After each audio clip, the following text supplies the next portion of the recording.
Halo guys, bagaimana kabar kalian? Semoga selalu sehat dan baik-baik aja.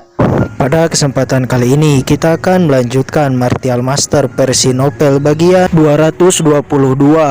Tapi sebelum mulai jangan lupa subscribe ya. Oke, tanpa berlama-lama lagi, ayo kita mulai and enjoy dan selamat menonton.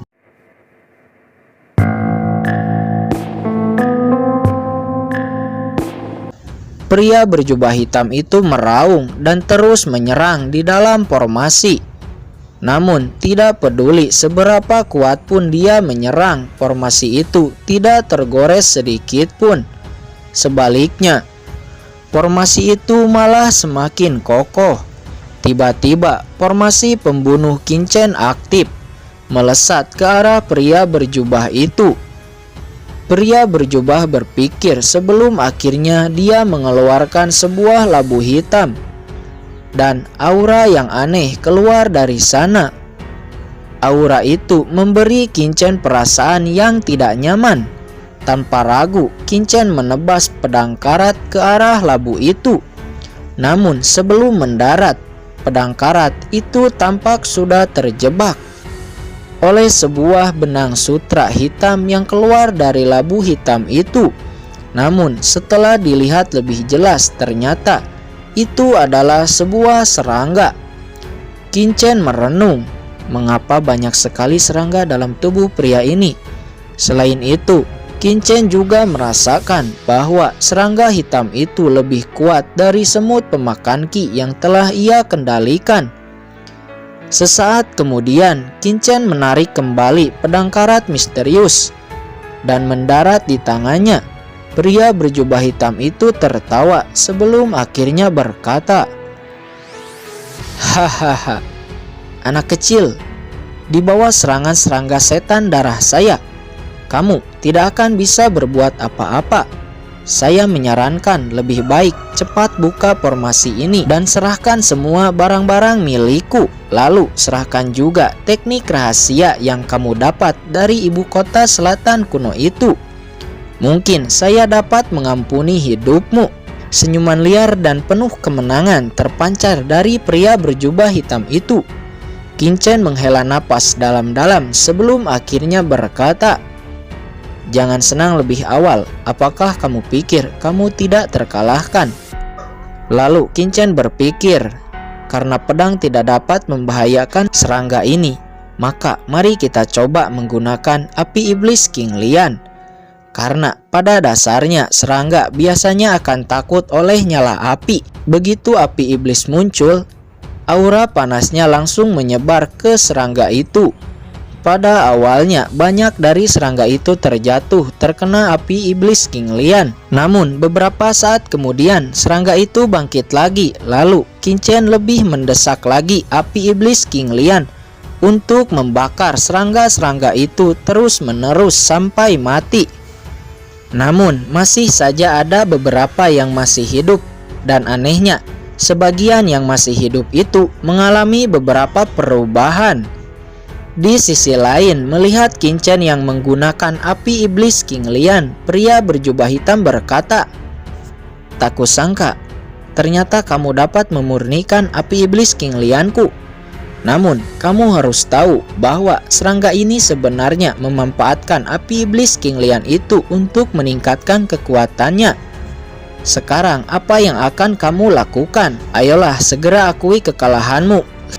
Mengetahui bahwa api iblis King Lian tidak mempan, Kincen langsung menarik api iblis King Lian dan kemudian bergumam, "Karena api iblis King Lian tidak mempan, bagaimana dengan bloodline gunturku?" Setelah pikiran ini muncul, Kincen mendesak garis keturunan guntur di tubuhnya. Kilatan cahaya guntur dikeluarkan dengan cepat menyebar dan menyelimuti serangga hitam di sana. Pada saat yang sama, Kincen juga mengeluarkan semut pemakan ki dari cincin penyimpanannya. Semut itu bergegas ke serangga api di depannya. Melihat aksi Kincen ini, pria berjubah hitam sontak terkejut sebelum akhirnya dia bergumam, "Apa? Bukankah itu semut pemakan ki milik saya yang telah hilang?" Mengapa tiba-tiba dikendalikan oleh anak ini? Sebuah pemikiran muncul di benak pria berjubah itu. Ternyata tidak semua semut pemakan Qi-nya dibunuh oleh Qin-Chen. Akan tetapi beberapa dari mereka benar-benar telah ditundukkan. Bagaimana itu bisa terjadi? Pada saat ini, di bawah kilatan petir, serangga api nampak ingin mundur. Namun tidak ada waktu untuk melarikan diri. Petir terus-menerus menyambar dan beberapa serangga api telah berubah menjadi abu. Di bawah kilatan guntur milik Qin-Chen, serangga api yang masih hidup mengalami mutasi.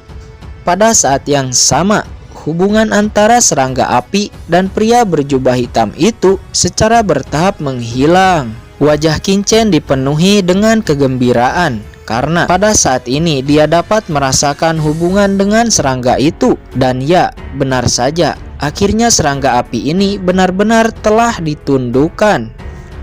Kecemasan muncul di wajah pria berjubah hitam itu sebelum akhirnya berkata, "Apa yang sebenarnya terjadi?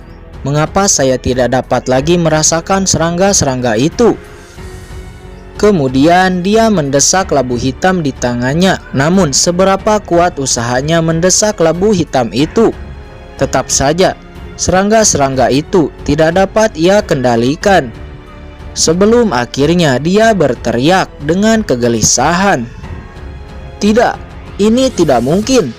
Apa yang telah kamu lakukan dengan serangga api milikku?" Pada saat ini, serangga-serangga aneh yang telah ia kembangkan selama ini dengan keras itu sebenarnya telah ditundukkan oleh Qin-Chen dalam waktu yang singkat. Qin-Chen hanya menatap dengan dingin sebelum akhirnya berkata, "Kamu tidak lagi memilikinya. Sekarang bagaimana kamu bisa menang melawan saya?" Kemudian Qin-Chen mengendalikan serangga dan semut itu dengan pikirannya. Lalu serangga api dan semut pemakan Qi yang tak terhitung jumlahnya mengelilingi pria berjubah hitam di dalam formasi. Pria berjubah hitam nampak ketakutan. Dia kemudian menyerang. Namun semut pemakan Qi bisa menelan serangannya. Di saat yang sama, serangga api dengan cepat membungkusnya dan menggerogoti tubuhnya.